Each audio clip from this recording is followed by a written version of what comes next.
La policía de Zamora ha intensificado la vigilancia a raíz de las peleas protagonizadas por menores, peleas que se grababan y después se publicaban en las redes sociales. Los agentes han finalizado la investigación de estos episodios y de momento se han registrado 2 denuncias. Los hechos están ya en la Fiscalía de Menores.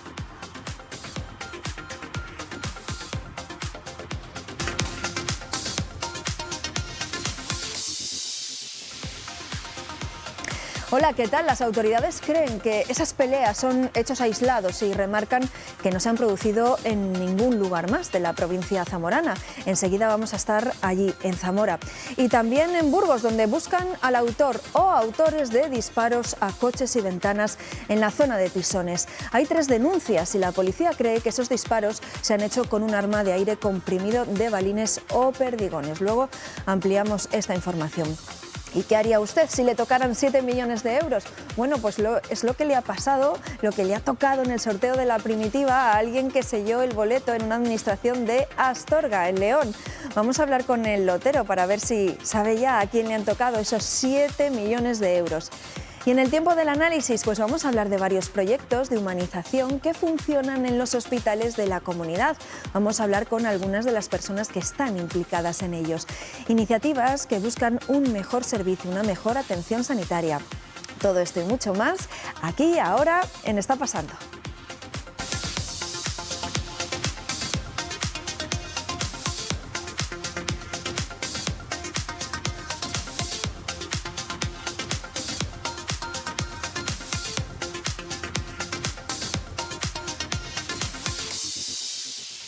Bueno, pues hay novedades en torno a esas peleas protagonizadas por menores en Zamora.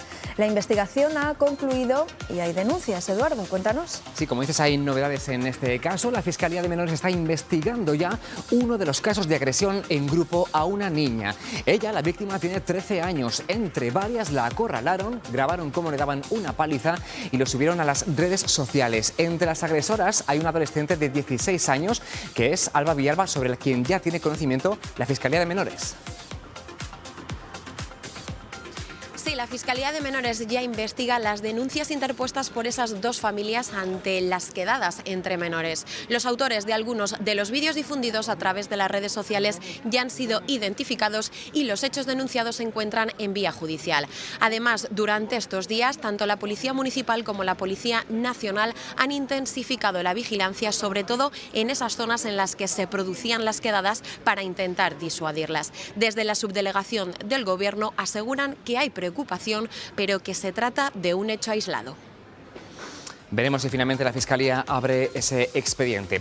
Y como recordarán, un padre y su hijo están siendo investigados por disparar al aire desde una ventana de un edificio de Laguna de Duero, en Valladolid. Bueno, pues bien, en Burgos la policía también busca al autor de varios disparos contra la luna de un coche y las ventanas de 2 pisos. Al menos son las 3 denuncias presentadas hasta el momento en la comisaría por estos hechos que tuvieron lugar en una zona del barrio, en un barrio de la zona sur de la capital burgalesa. Luis Ángel Rozas, ¿qué más sabemos? Pues sí, así es. En concreto, en la calle Legión Española, en esta zona de Pisones, es donde, pues bueno, hoy en la calle no se habla de otra cosa. Los vecinos, lógicamente, muestran su temor después de conocer que persona o personas desconocidas han realizado estos disparos, que ya está investigando la Policía Nacional después de que se hayan interpuesto esas 3 denuncias. Lo que nos comentan los vecinos es que, además de la luna de ese vehículo, que estaba entrando precisamente en el garaje, un garaje, no sé si lo podéis observar, que está justo aquí al fondo, en el número 18 de la calle Legión Española. Precisamente una vecina estaba metiendo su coche al garaje cuando recibió un impacto en la luna que inmediatamente se resquebrajó. Lógicamente, nos podemos imaginar la alarma en ese momento de la persona que lo estaba sufriendo. Pero como te decía, también los vecinos nos comentan que son ya 3 las viviendas que tienen impactos en sus ventanas. Justamente aquí detrás, en el segundo piso, no sé si se puede observar lugar, pero está el impacto de los disparos que la policía sospecha que se han realizado con una pistola o una carabina de aire comprimido. Por lo tanto, serían balines o perdigones con lo que se realizan esos disparos, pero lo suficiente para impactar y provocar, dejar esa marca en los cristales. Y en este edificio que tenemos justo enfrente de mí, desde aquí no podemos ver las ventanas, pero también se observan en las ventanas del segundo y el tercer piso esos impactos de los perdigones, que, como decimos, la Policía Nacional ya investiga y que han causado mucho temor entre los vecinos de esta zona de la ciudad de Burgos. De hecho, no se habla de otra cosa y gracias, Luis Ángel, y buenos días. Eso en Burgos. En Lubia,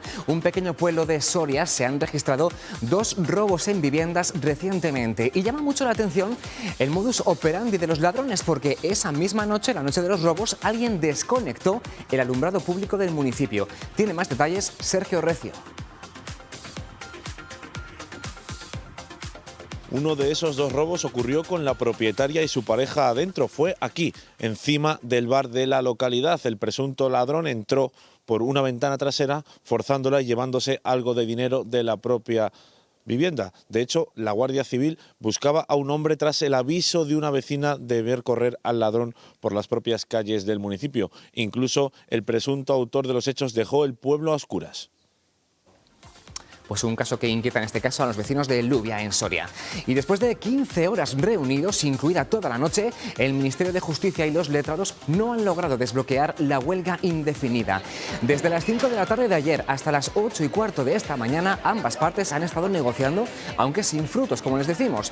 El Ministerio acusa a los huelguistas de negarse a desconvocar la movilización para avanzar en el diálogo y añade que sus exigencias salariales suponían una doble cláusula de enganche a las retribuciones de jueces y fiscales.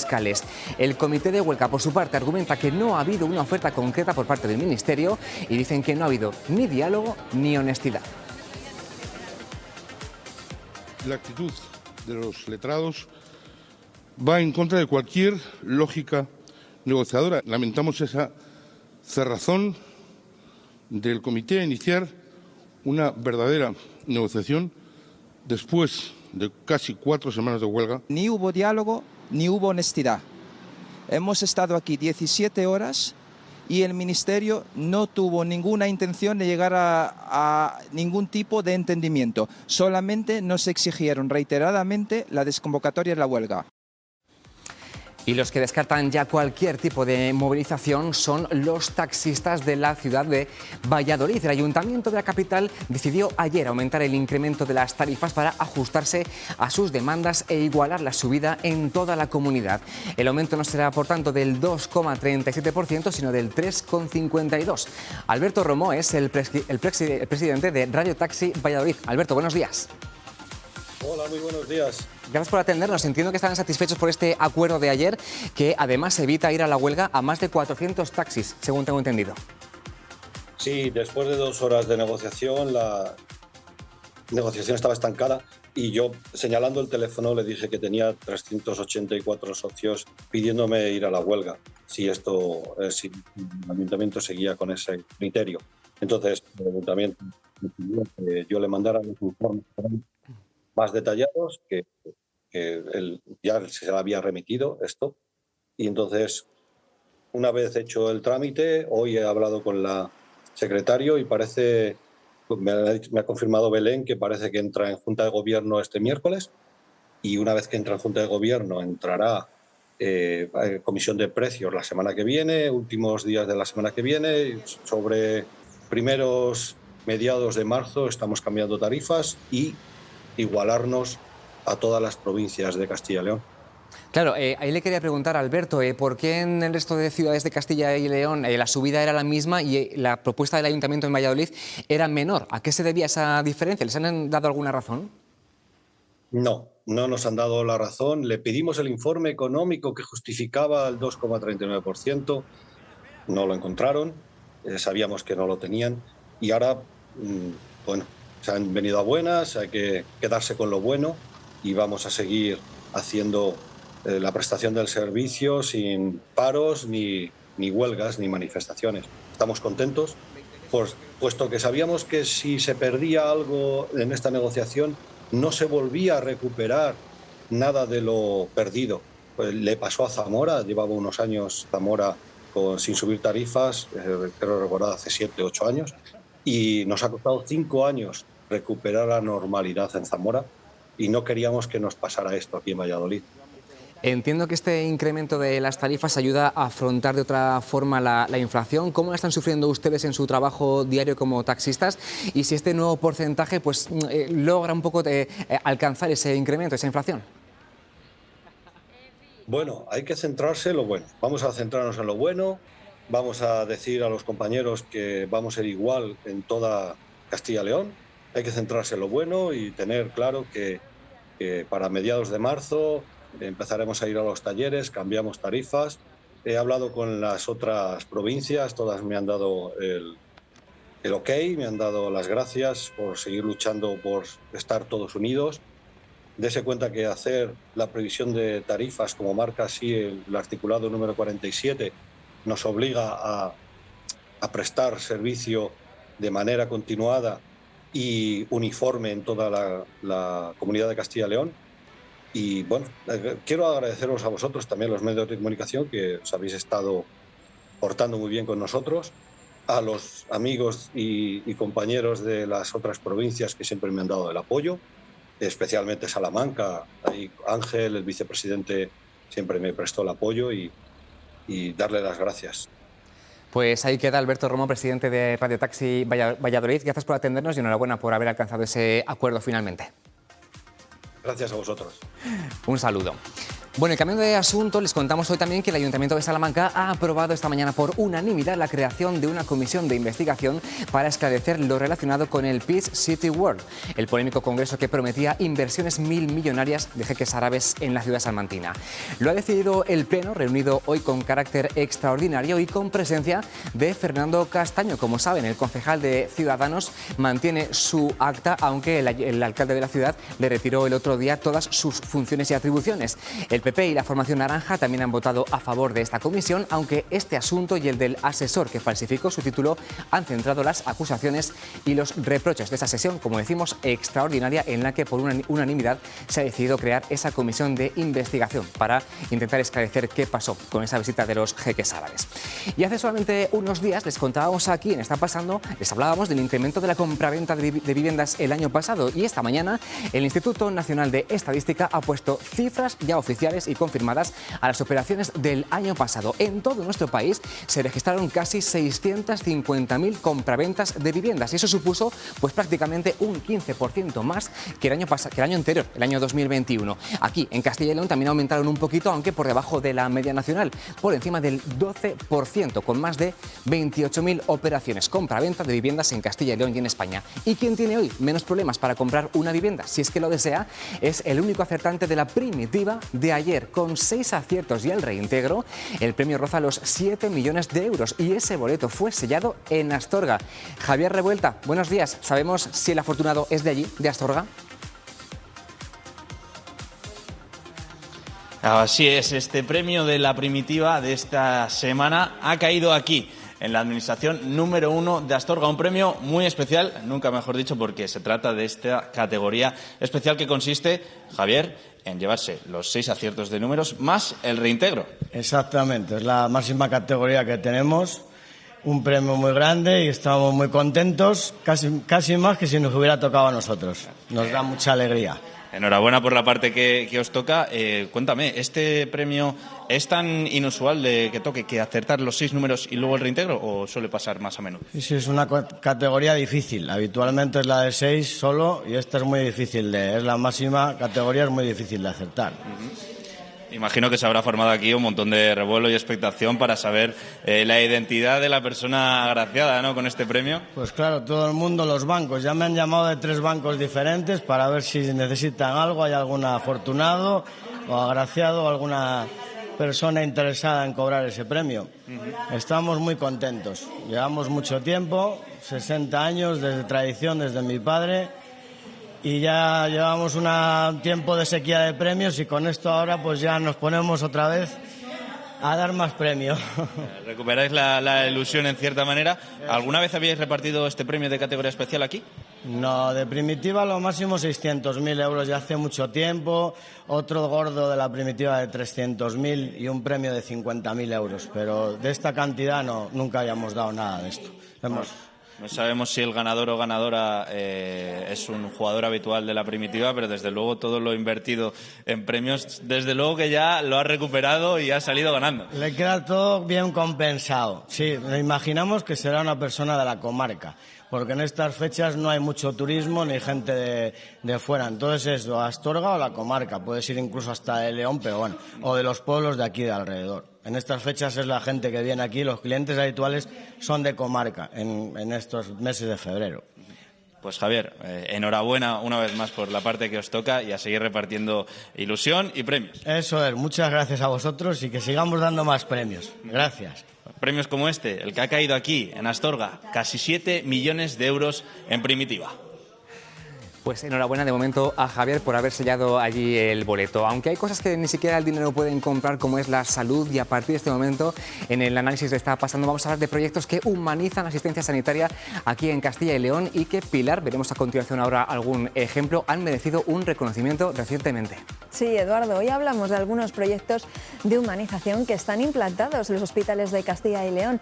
Dicho así, quizá no sepan muy bien a qué nos estamos refiriendo, pero si les digo, por ejemplo, facilitar a las futuras mamás que conozcan los paritorios antes del parto, talleres de maquillaje en oncología, programas para que pacientes que han pasado por una enfermedad, bueno, pues ayuden a otros que acaban de recibir el diagnóstico para sobrellevarla de la mejor manera posible. Seguro que ya se hacen una idea de por dónde vamos. Recientemente la empresa farmacéutica Roche ha reconocido esas prácticas para humanizar la sanidad y hoy queremos hablarles de algunas de ellas. Hoy con nosotros están como invitados Ana Isabel Castano, que es enfermera responsable de la UFAC en el Complejo Asistencial de Zamora, que, a ver si lo digo bien, la UFAC es algo así como un programa de asistencia a las personas con enfermedades mentales graves, ¿no, Ana Isabel? Sí, nos dimos cuenta que igual que en otras patologías, creo que hay que tenerlo muy en cuenta, igual que en otras patologías la persona acude al médico, al servicio de salud. Si nos fracturamos una pierna, acudimos, lógicamente. Pues en salud mental, cuanto peor está una persona, cuanto más psicótica está, más se aleja del sistema de salud. Por lo tanto, no podíamos hacer lo mismo que en otras especialidades. Y entonces, bueno, pues se empezó a ser una enfermería proactiva y a acudir a los domicilios, porque un poco no conoces a la persona. Igual que no conoces a tu pareja hasta que no conoces a tu suegra, sí, pues no conoces a la persona hasta que no ves el entorno en el que se mueve. Un poco con el objeto, no sé si... Sí. De ello vamos a hablar ahora, Ana Isabel. Permíteme que voy a presentar al siguiente invitado. Se llama Pedro Gómez de Quero, que ha sido director médico del Hospital de Salamanca y que ahora creo que ejerce su labor como pediatra en la UCI pediátrica del Hospital del Complejo Universitario de Salamanca. ¿Es así, Pedro? Así es, buenos días. Muy buenas. Enseguida hablaremos también de las iniciativas que hay en el Complejo Asistencial de Salamanca. Y lo primero, si me permite, vamos a ver qué es esto de humanizar la sanidad. Le hemos pedido a nuestro compañero Eduardo que nos explique un poco más, que profundice algo más en qué experiencias se están llevando a cabo aquí en Castilla y León. Pues cuando hablamos de iniciativas de humanización de la asistencia sanitaria, se trata de proyectos para humanizar y acompañar a los pacientes en los centros sanitarios de toda nuestra comunidad, para mejorar la estancia y la calidad de vida mediante, como avanzábamos antes, la empatía y la cercanía. Aquí en Castilla y León hay un plan que desarrolla todo esto, se llama el Plan Persona, porque la práctica asistencial tiene dos grandes derivadas, que es resolver los problemas de salud, claro, y aliviar el sufrimiento en el aspecto físico, psíquico y emocional, pero también no olvidar la dimensión humana de las personas. Desde su puesta en marcha implica a todos los actores de este proceso, los pacientes, por supuesto, pero también su entorno más cercano, la familia, los cuidadores y también los profesionales que los atienden. Para entendernos un poquito mejor, hay 5 grandes áreas en las que se interviene según este plan: la escucha activa, el trato y la proactividad en la comunicación, comunicación, la atención personalizada con el foco integral, el apoyo al profesional que busca la excelencia, la participación social y activa y también la calidad en el entorno asistencial, el confort y la accesibilidad. Como decíamos antes, Sanidad acaba de recibir la insignia de Roche Pharma España por estas iniciativas que aparecen de forma resumida en un documental que recorre los hospitales y centros de salud de Castilla y León. El documental es este que están viendo aquí, un vídeo que recoge 17 ejemplos de humanización que mejoran la calidad de los servicios, por ejemplo, de los neonatos, en pediatría, en cuidados paliativos y también en cuidados intensivos. No podemos ver todas, pero para comprenderlo un poco mejor les voy a dar alguna muestra. Van desde el principio del todo, las mujeres que van a dar a luz, como decía antes Pilar, ante los miedos que surgen de cómo será eso en el hospital, en el de Miranda de Ebro decidieron hacer visitas guiadas. Las mujeres tienen que venir contentas, saber que están de parto y que aquí las vamos a acoger con los brazos abiertos. Y entonces lo que hemos decidido es hacer una visita guiada. Pasamos por las salas de dilatación y después pasamos a ver un poco el paritorio y les enseñamos también un poco el quirófano que tenemos aquí, que es un quirófano de urgencias, para que tengan también esa sensación de tranquilidad, que si pasa algo tenemos un quirófano pegado a las salas de dilatación para dar la bienvenida a sus bebés si tiene que ser por una cesárea, por cualquier emergencia obstétrica. Claro, hay una mención especial para los recién nacidos y también para los niños, para quienes se procuran entornos menos fríos y distantes, para hacer más llevadera su estancia en el hospital. Pues miren lo que hicieron en el caso del Hospital de León. ¿Por qué no retirar esos uniformes blancos, fríos y poner uniformes con dibujos divertidos? Luego, después de los uniformes, nos ofrecieron la posibilidad de nuestro vehículo motorizado, que es un coche teledirigido. Después de realizar el ingreso y esas técnicas desagradables, vamos a darles un paseo en coche y así conseguir que ese estrés con el que llegaban disminuya. Y un coche de juguete no, pero para los adultos, cuando nos ingresan, también intentan explicarnos todo lo que va a pasar. Atienden cualquier duda que nos pueda surgir e incluso calman nuestra ansiedad. Y al final de la vida, la humanización incluye también cuidados paliativos a domicilio. A mis pacientes lo que les das es ese apoyo que necesitan cuando te dicen que a nivel de curar no podemos hacer nada más de curar, pero a nivel de cuidar podemos hacer muchísimo, porque les podemos dar calidad hasta que ocurra el último día de su vida. Y esa calidad se la damos en su casa, con su familia, en su cama, en su ambiente, porque no hay nada mejor para una persona que su propio domicilio. Bueno, pues ya hemos escuchado lo que puede ser un poco la definición de humanizar la sanidad, pero yo les voy a preguntar a nuestros invitados, para ustedes, para vosotros, que me han pedido que les trate de tú. Ana Isabel, para ti, ¿qué es humanizar la sanidad? Solo tiene dos factores, creo yo. Para humanizar la sanidad nos tenemos que quitar la coraza de sabiduría que a veces nos da la bata blanca y ponernos al nivel no de un paciente, sino de una persona. Es muy peligroso esto que acabo de decir, porque cuando te pones a ver personas, a cuidar a personas y a tratar con personas, no es que más trato lleve a menos tratamiento, no, pero la implicación es tal que la motivación ya no es atender mejor, dar mejor calidad sanitaria. La motivación tiene nombres y apellidos, y una vez que te implicas con una persona y que empiezas a ver personas, eso no tiene marcha atrás. Has dejado de ver pacientes, trabajes luego donde trabajes, ya no vas a ver pacientes, vas a ver personas, y eso significa una implicación personal.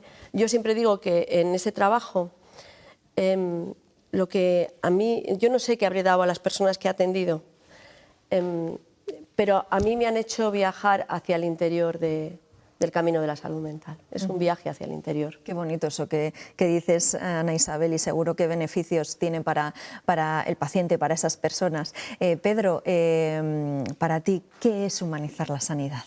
Bueno, yo creo que hablamos de humanizar cuando eso es intrínseco a los sanitarios. Es decir, es algo que debería estar dentro de nuestro ADN. Cuando uno se hace sanitario, bien sea médico, enfermera, TCAE, celador, realmente es una parte de tu vocación. Es decir, está muy bien tratar a los pacientes con calidad, con seguridad, con todos los conocimientos científico-técnicos que tenemos, pero una parte muy importante que debería estar siempre en nosotros es hacer las cosas con humanidad, es decir, pensando en el bienestar físico, psicológico y emocional de la familia y de la persona. En mi caso son niños, y no solo son niños, sino que tiene que ser también la familia. Pero es cierto que a lo mejor la presión asistencial a la que estamos, la tecnificación de la medicina, pues hace que nos olvidemos de esa parte que es tanto o más importante que tratar con calidad científico-técnica a los pacientes. Entonces yo creo que sí que hay que trabajar en ello. Y hay que hacer iniciativas en los hospitales y en los distintos servicios para acercarnos al paciente. Y no solo hay que humanizar y tener al paciente en el centro de nuestro fin, sino que también es importante humanizar los profesionales, es decir, profesionales que están sometidos a estrés, a presión, pues también hay que darles competencias en humanización y creo que también hay que tratarlos del mejor modo posible para que trabajen a gusto. Antes veíamos algunos ejemplos de algunas iniciativas que se están llevando a cabo en Castilla y León para humanizar esa sanidad. Ana Isabel, empezamos por usted. Como decíamos antes, usted trabaja tú trabajas con personas con enfermedad mental y antes nos estabas contando que, bueno, un poco cómo surge, ¿no? Y esa idea de salir a prestar esa ayuda, esa asistencia fuera del centro. Cuéntenos un poco en qué consiste ese programa de ayuda a esas personas con enfermedad mental grave. Bueno, pues como comentaba hace unos segundos, las personas con psicosis, porque nos dedicamos sobre todo a personas con enfermedad psicótica grave, como puede ser la esquizofrenia, pues viven en un mundo paralelo, tienen una realidad distinta a la nuestra, que los aleja del sistema sanitario, donde si no reconocen que están enfermos no van a acudir y entonces ¿qué hemos hecho? Un mejor seguimiento de esta evolución de esta enfermedad. ¿Cómo lo hacemos? Con la cercanía, estando en sus domicilios, ayudándolos en sus dificultades, que son muchas, porque por su enfermedad a veces se alejan de la familia, incluso de la sociedad, por la sintomatología que padecen. Entonces trabajamos en tres pilares. La estabilidad clínica, haciendo que el control de la medicación sea más exhaustivo y que haya un mejor cuidado al salir del hospital. La estabilidad clínica, la autonomía, esto se entiende muy bien. Discapacidad por enfermedad mental. ¿Tendrían que estar siempre encerrados en una institución? No. Si lo trasladamos a los invidentes, ¿tendrían que estar en una planta de oftalmología porque no ven? No. Hay que buscar la autonomía, darles los apoyos que necesitan para que su vida sea vida. Hay que darles un motivo para levantarse de la cama cada mañana y hay que darle los apoyos que eso requiera. Para hacer eso, en el hospital, como se lo damos todos, como bien decía Pedro, está todo tan tecnificado que no tienen que hacer nada, mejoran. O sea, porque si allí le damos la medicación a la hora, la comida a la hora, los horarios, el sueño, pues mejoran. Pero cuando salen a su hogar con todos los factores estresantes que hay en una sociedad, empeoran porque además van sin apoyos. Nos dimos cuenta que habíamos creado una puerta giratoria. Entraban por urgencias, salían por la otra puerta y al poco tiempo volvían a ingresar. Casi siempre las mismas personas, con lo que suponía una recaída, con un empeoramiento tal vez para toda la vida. Entonces, ¿qué hicimos? Salir al entorno, evitar recaídas y ajustar la medicación, porque en esto estamos implicados todo el servicio, ajustar la medicación de manera que sean funcionales, porque esta medicación que enlentece el pensamiento de su psicosis enlentece todo. Entonces hay que dar una medicación ajustada a una funcionalidad, que sean autónomos, y esto a lo mejor me extiendo y me cortas. No. La autonomía, ¿cómo se gana autonomía? Pues las personas que hemos tenido a nuestro cargo adolescentes sabemos cómo lo ganan, ¿no? aprendiendo a cocinar, aprendiendo a poner lavadoras. Eso es lo que enseñamos. Es así de sencillo y de complicado, ¿no? Enseñamos a una persona a ser autónoma. ¿Cómo? Enseñándoles a poner su lavadora, pero no en la planta de rehabilitación que teníamos lavadora, sino en su casa, con su lavadora. Y enseñamos a relacionarse no con los enfermos que hay ingresados, sino con sus vecinos. Le acompañamos al bar. Vemos el estigma que sufre y el estigma... sobre lo que yo he leído y por mi experiencia, solo se quita de dos formas, o con acompañamiento o los medios de comunicación, que hoy que estáis aquí aprovecho a pedíroslo, ¿no? Que el estigma está provocado porque sale que fulanito de tal, esquizofrénico, no sale ni fulanito de tal, el esquizofrénico ha matado a su madre, pues solo un 3% de los delitos de sangre están cometidos por personas con enfermedad mental, el resto no tienen diagnóstico y sin embargo a nadie se le ocurre decir un hipertenso ha matado a su madre, pues puede ser hipertenso el que ha matado a su madre. Y todo este programa, Ana Isabel, claro, me imagino que plantearlo, o sea, ¿cómo se plantea cuando siempre ha sido de la otra manera? Porque claro, hay que hacer muchos cambios, o sea, entonces claro, yo no sé cuando si esa iniciativa partió del propio personal, si procedía de alguna asociación, de algún colectivo, y cómo lo desarrolláis, cómo lo lleváis a cabo y conseguís llevarlo a cabo. Yo lo cuento así un poco caótico y al final a lo mejor es un poco caótico, pero está muy organizado. Nos damos cuenta de que hay una puerta giratoria que siempre ingresan las mismas personas y que ingresan porque no se les da apoyo fuera. Entonces se disminuyen las camas y ese personal acude a atenderlos a su cama, a su casa. Tanto es así que nos quedamos de 56 camas en 22. 56 camas que estaban ocupadas al 100% y 22 que están ocupadas al 50% y con una estancia que baja en un 85%. Es decir, hay menos días de ingreso hospitalario. ¿Por qué? Porque va con apoyo a su casa. Entonces no necesita. Nos dimos cuenta que enseñar deporte en la cinta de correr que teníamos creada en el gimnasio de la unidad de rehabilitación no tenía ningún sentido. Había que crear grupos que fueran a hacer deporte, que es un hábito muy saludable para todos y para las personas con enfermedad mental también. Entonces salimos del hospital los profesionales a acompañar a las personas y hacer un mejor seguimiento en los cuidados y una coordinación entre niveles asistenciales. Aquí se habla mucho, está muy de moda hablar entre niveles asistenciales, pues yo digo que los niveles asistenciales se trabajan yendo a conocer a la enfermera de primaria, al médico de primaria y viendo lo que allí está pasando y teniendo nuestros teléfonos. La coordinación entre los profesionales, pues como vamos en el mismo coche, va psiquiatra, psicólogo y enfermera en el mismo coche hacia la zona básica de salud, ellos se quedan pasando consulta en el centro de salud y nosotros vamos a los domicilios, pues en el coche vamos hablando de las personas a las que vamos a ver y a la vuelta vamos comentando lo que hemos visto o si tienen que verlo, pues se hace un hueco. UFAC tiene esa prebenda, tienen 3 huecos siempre abiertos para la agenda de UFAC. Bueno, pues hemos conocido un poco más esa experiencia en el Hospital de Zamora y en Salamanca. El complejo asistencial universitario, allí hay una escuela dentro del hospital. Supongo, Pedro, que vieron la necesidad y la importancia de ofrecer este servicio, claro, a niños, a pacientes cuyas estancias, pues claro, eran muy largas, que no eran de 2 o 3 días, sino que tenían que estar mucho más tiempo allí, ¿no? Sí, así es. Vamos, el aula hospitalaria lleva funcionando en el hospital y en varios hospitales de la comunidad y de España muchos años. Es decir, es una necesidad que siempre estaba ahí.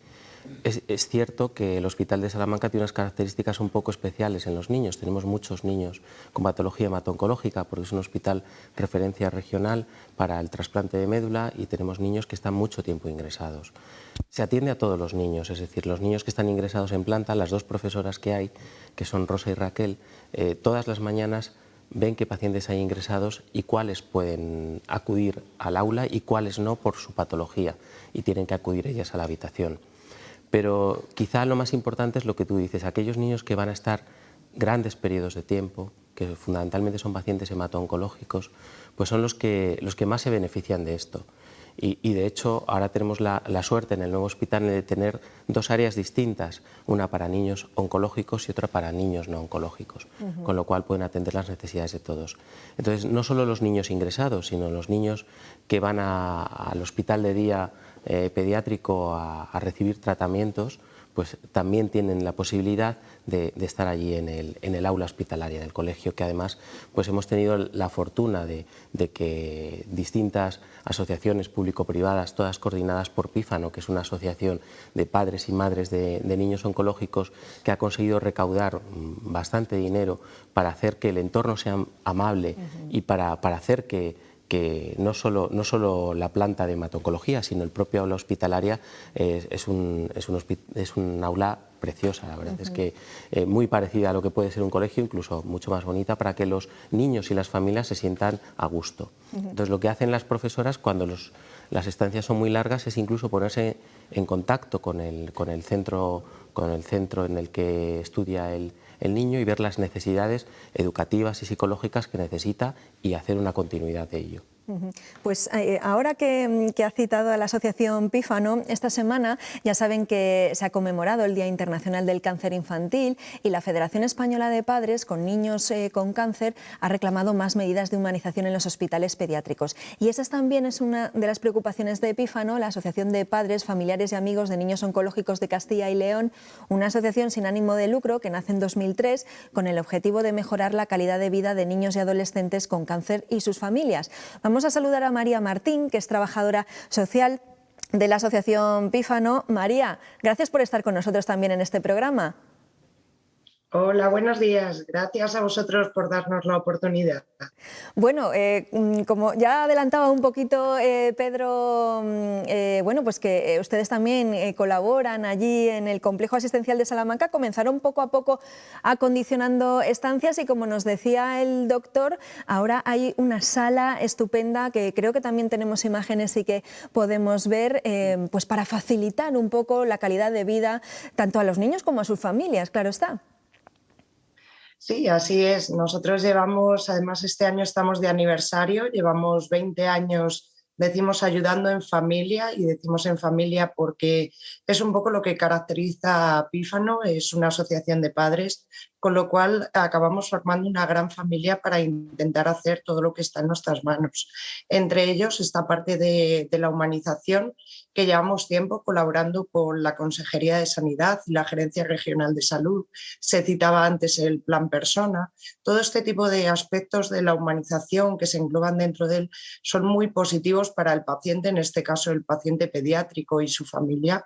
Y bueno, pues desde Pífano siempre hemos intentado mejorar toda esa calidad de asistencia, aportar nuestro granito, y en este caso, si nos centramos en la dulcificación de espacios dentro de la humanización, llevamos tiempo trabajándolo, y el proyecto que estáis viendo ahora mismo es uno de los proyectos más grandes que ha hecho Pífano en toda su historia.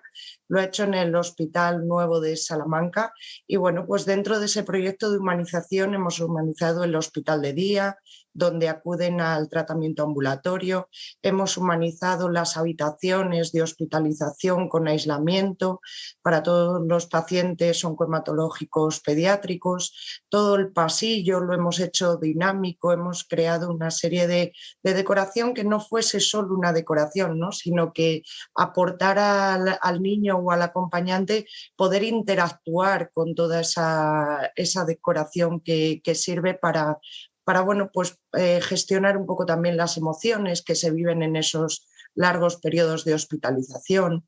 Se ha creado una sala de respiro para que los papás de menores oncológicos y los propios menores puedan acudir y compartir experiencias con nuestra psicóloga. Quizás simplemente el rodearse en torno a un café, ¿no?, pues les puede reducir esos periodos de estrés y poder tener una estancia hospitalaria mucho más confortable. Se ha creado también una sala de apoyo psicosocial, tanto para el niño como para el acompañante, y bueno, intentamos mejorar o aportar todo lo que está en nuestras manos. Cuando hemos creado este proyecto, que como decía ha sido el proyecto quizás más grande en la historia de Pífano, cuando se han abierto esas puertas a los pacientes, pues hemos visto recompensado todo ese trabajo y ese esfuerzo con las caras de los niños que bueno, son difíciles de describir, y con esas palabras de los padres, ¿no? Yo me quedo con una llamada de una madre cuando acompañó al niño por primera vez a este hospital. Ellos ya habían estado en el anterior, y me dijo: te voy a poner al peque para que lo escuches, ¿no? Y él me dijo simplemente una frase que se me ha quedado grabada, que es: hoy me ha dolido menos. Ese hoy me ha dolido menos creo que ya merece todo el esfuerzo que ha llevado a cabo este proyecto y otros que hemos continuado a raíz de en la línea de la humanización. Claro, porque me imagino, Pedro, que se trata de eso, ¿no? De que, bueno, pues aliviar en la medida de lo posible a estos niños que pasan por diferentes tratamientos, pues el estrés, la ansiedad. Esta semana, precisamente, pues leía yo que una terapia con perros, por ejemplo, puede moderar el dolor en el cáncer infantil en un 30%, según un estudio de la Universidad Rey Juan Carlos. ¿Qué beneficios han visto, Pedro, bueno, pues a la hora de aplicar todos estos programas, todas estas iniciativas en los niños? Bueno, está clarísimo que como dice María, con la que he tenido la suerte de trabajar los últimos 20 años, pues el tener entornos amables hace que sea más fácil para la familia y para el niño el llevar enfermedades pues graves y crónicas y largas. Es verdad que estos niños están sometidos a estrés porque a lo largo de su enfermedad se realizan muchos procedimientos dolorosos, que lo que hemos visto es que con estos entornos y con la dulcificación de los espacios y otras actividades que hacemos a la hora de hacerle los procedimientos, pues se requiere menos sedación para hacerle esos procedimientos invasivos. Los niños van más contentos a la sala donde se hace ese procedimiento y en definitiva, que yo creo que lo que tenemos que hacer es que la estancia en el hospital sea lo más parecido a su propio hogar. Sí, a su propia vida, ¿no? Cuando tienen que estar durante mucho tiempo. ¿Cómo ha sido desempeñar estos programas, estas iniciativas durante la pandemia? Porque me imagino que no ha sido fácil y no sé si en algún momento se llegaron a suspender, Ana Isabel. No, en ningún momento llegamos a suspender las visitas domiciliarias porque hay que entender que estaban solos y aislados en casa. Entonces necesitaban más cuidados que nunca. Íbamos, además, atención primaria, bueno, pues se perpetró un poco en los centros de salud y nos ocurrían cosas muy curiosas. Me llama un día mi compañero y me dice: Ana, he ido a Río Negro del puente, y dice, y no he podido ver más que a una persona. No me ha dado tiempo a más. Digo, ¿y eso? Dice, porque a ver el coche del SACIL, la gente del pueblo empezó a salir a que les tomasen la tensión.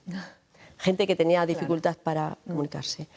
Entonces no cerramos en ningún momento, hicimos una iniciativa con el Ayuntamiento de Villar de Ciervos para aquellas personas que no se ponían la mascarilla, que no toleraban bien el confinamiento, pues nos dejó un centro que tiene un centro habilitado para el estudio de la sierra, y nos lo dejó, y allí llevamos a las personas más complicadas de cumplir estas normas, y ellos sí pudieron estar en un entorno libre. O sea, es curioso porque cuando todos estábamos encerrados en casa, los que antes estaban encerrados en instituciones ahora estaban libres en las sierras.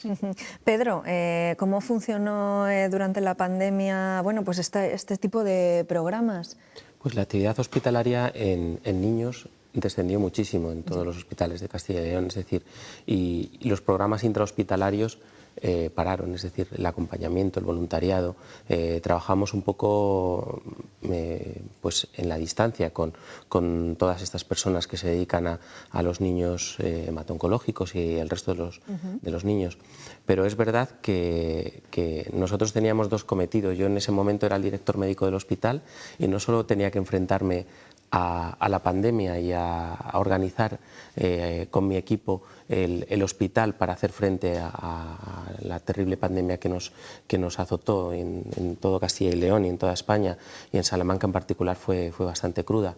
Pero el segundo cometido era que teníamos un hospital que teníamos que planificar y teníamos que abrir en un periodo de un año. Entonces, todos estos proyectos de humanización, de dulcificación de los espacios, sí que mantuvimos conversaciones con las distintas asociaciones y con Pífano en particular, en el caso de pediatría, para intentar acondicionar y llegar a tiempo para la apertura del hospital, y se trabajó denodadamente para conseguirlo.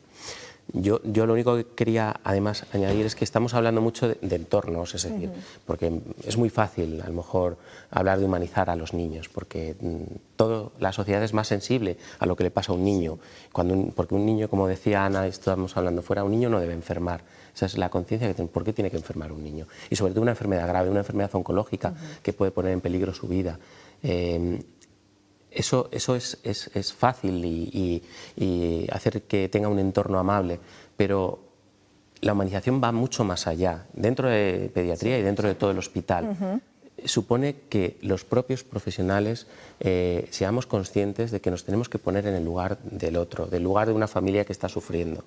El simple hecho de alguno de los programas que se presentan en el vídeo, de que cuando un paciente ingresa, llegue alguien allí y le explique cómo funciona el botón para llamar a la enfermera, cómo funciona la cama, lo que llamamos el plan de acogida a un paciente en el hospital. Esos pequeños detalles son importantes. El que siempre estemos presentes para cualquier duda que tengan los pacientes. Es decir, no solo se trata de que nos pongamos pijamas de colores, que yo me lo pongo, de que tengamos el hospital súper bonito, que en Salamanca es súper fácil porque tenemos un hospital nuevo, sino la humanización tiene que partir desde dentro, de las personas, de los profesionales, de tener buena relación entre nosotros y, sobre todo, el pensar que la persona que está enferma y el entorno familiar que enferma con ella, en el caso de los niños es así, es decir, no solo se enferma el niño, sino que enferma toda la familia, tenemos que hacer lo posible para que se sientan bien físicamente, que eso lo vamos a hacer con los avances técnicos, pero también bien emocionalmente y psicológicamente. Pues con ese mensaje nos vamos a quedar. Yo les emplazo a que hoy hemos visto algunos ejemplos de esos hospitales más humanos, pero el documental lo pueden echar un vistazo en internet, dura unos 38 minutos, se llama Hospitales Humanos, si lo ponen ahí en cualquier buscador lo van a encontrar y pues van a ver esos proyectos en los que trabaja Pedro, en los que trabaja Ana Isabel y muchos profesionales más de Castilla y León. Les agradezco muchísimo que hayan estado aquí hoy en el programa con nosotros. También le agradezco a María Martín, aunque ha sido breve la intervención, pues que nos haya enseñado un poquito más, que echen un vistazo también a la web de Pífano y que vean la importante labor que realiza esta asociación. Nos vamos a marchar un momento a publicidad y enseguida volvemos con toda la actualidad de la comunidad. Hasta ahora.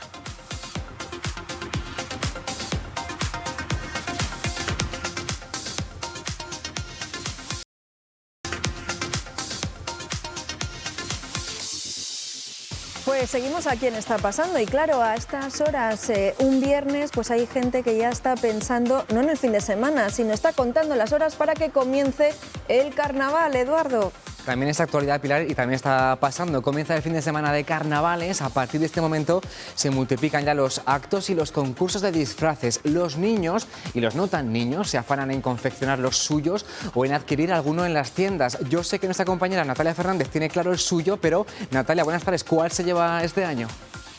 Pues Edu, estoy aquí con la bola de cristal a ver si logro descifrar cuál va a ser el disfraz de tendencia de este año. Tenemos aquí unos cuantos ejemplos y claro, es que muy buenas tardes. Hola, ¿qué tal? Siempre hay alguna serie de televisión, alguna película, ¿no?, que nos marca un poquito la tendencia este año. ¿Por qué disfraz nos estamos decantando? Pues por Miércoles de los Addams o por Avatar. Miércoles de los Addams para las niñas pequeñas, que yo creo que esa serie ha marcado un poco de tendencia, pero por aquí tenemos también varios ejemplos, el de Avatar que decías tú, y luego también tenemos por ahí algunos, ¿no?, para poder disfrazarnos, por ejemplo, en familia de un mismo tema, ¿no? Eso es, por ejemplo, pues Baby Yoda para el bebé, el papá puede ir de Darth Vader y la mamá puede ir de Leia o de Rey. Hay un montón de combinaciones para ir la familia disfrazada en conjunto. Por lo tanto, podemos decir que este año la tendencia son un poco las series, las películas temáticas, pero yo creo que todos los años hay quien se decanta por algo que le gusta más, ¿no? Por ejemplo, yo me he disfrazado así porque es mi disfraz favorito. Siempre hay alguno que viene por lo que le gusta y no por lo que marca tendencia, ¿no? Por supuesto, pero es como en la ropa de vestir. Igual la tendencia está para seguirla hasta cierto punto. Entonces, si a ti te gusta ir de Superman, aunque sea el año del estreno de Batman, pues adelante con Superman.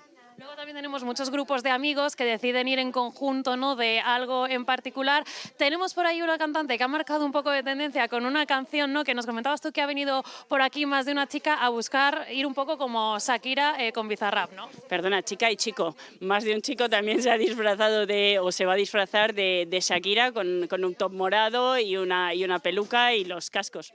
Nosotros, de hecho, hemos visto que hay gente que le ha dado una vuelta más allá y nos encontrábamos ayer a unas chicas que nos decían que van a ir disfrazadas de Rolex y de Casio. Por lo tanto, la gente también viene aquí a buscar algún complemento, ¿no? Y de manera un poco más imaginativa, pues buscar ser el mejor disfraz de la noche, ¿no? Eso es, desde 40 años que llevamos ya abiertos, vendemos tejidos también para la gente que quiere ser creativa y fabricarse su propio disfraz. Pues Edu, todavía estás a tiempo. Yo sé que antes no te gustaba mucho disfrazarte, pero le has ido cogiendo el gustillo estos últimos años, así que si todavía piensas que puedes disfrazarte de algo, te puedes acercar hasta aquí, que vamos, vas a encontrar un montón de opciones. Y en parte es culpa tuya, pero mira, podemos ir a juego este año. Gracias, Natalia. Buenas Oye, tardes. que yo no lo sabía, que te disfrazas, ¿te vas a disfrazar? No solía hacerlo hasta que el año pasado pues me convenció Natalia y montamos varios shows de disfraces que, bueno, que te contaré luego. Vale. Oye, el lunes si quieres venimos aquí de Shakira y Piqué, como dice que está de moda este año. Yo el malo no sé si me convence mucho, ¿eh? ¿Tú te disfrazas este fin de semana? No me disfrazo ya, con disfrazar a los niños ya me vale. Bueno, si no, también puedes estar al loro de Ávila, porque allí empieza este fin de semana con carnavalista y también con la música de Rosa López, que esta tarde presenta allí en Ávila su canción dedicada a Ávila. Canción y videoclip. Si en Ávila estás, es el título de este tema con el que Rosa, nuestra Rosa de España, promociona las bondades y el turismo de la provincia abulense. Ya lo presentó en Fitur.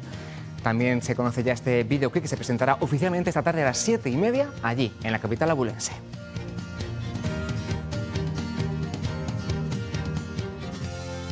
Vamos, que de Rosa de España va a pasar a llamarse Rosa de Ávila. Claro, oye, pues que bien bonito queda, Rosa de Ávila. Pues sí, ella es granaína, pero dice que conocía ya de Ávila de antes, ahora la conoce mucho mejor y ahora pues a cantar las bondades pues donde haga falta. Muy bien, pues eso, el concierto en Ávila.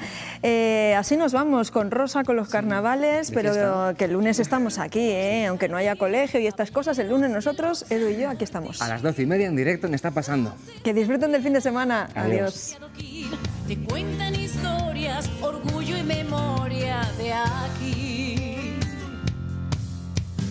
Si veo la luz de las estrellas, dime dónde estoy. Si veo la chica de moradas, dime dónde estoy. Risas e ilusiones para juntos compartir. Jamás te sentirás